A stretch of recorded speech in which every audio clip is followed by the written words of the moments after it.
And welcome back to Saturday Sports Special. Let's dive right in with the news that several national swimmers recently got the opportunity to train in conditions in sharp contrast to what they're accustomed to at home.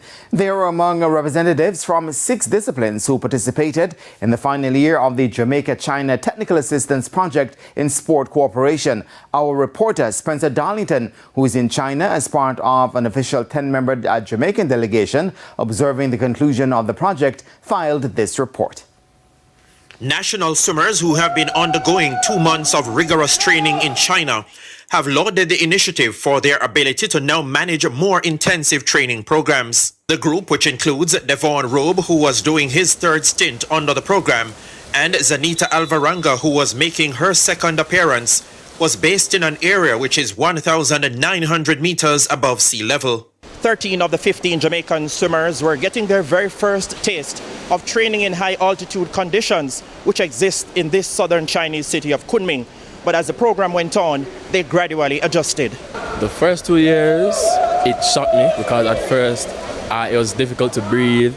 So this year I was expecting it. And the first week was very challenging. It was very hard to make the send-offs. But as the training progressed, I got used to the high altitude. It was easier to breathe, easier to make the sets, and easier to put in more effort. For me, it was very challenging in the beginning, especially like at night times and then getting up in the mornings. But after the first 2 weeks, I got used to it and definitely felt a difference in the water as well. The first 2 weeks, it was very rough. I'm not going to lie to you. Every time I get up in the morning, it just feels like there's a pressure on my chest.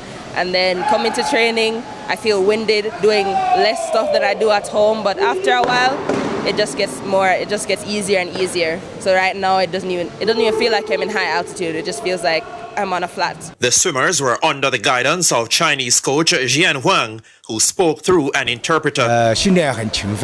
All the swimmers are diligent and some of them are very talented. Also, the first week, our intensity is very low, just to help them to get used to the climate here and high altitude. Meanwhile, Zachary Johnson, one of 2 Jamaican coaches who accompanied the swimmers, has a major recommendation for the local governing body, the Aquatic Sports Association of Jamaica. If it's possible to allow them to have more sessions per week, because back home we have swimmers doing 5 to 7 sessions per week, whereas here swimmers are going from 10 to 11 sessions per week. So the amount of mileage and amount of stretching they get is very important. Reporting from Kunming in China, I'm Spencer Darlington for TVJ Sports.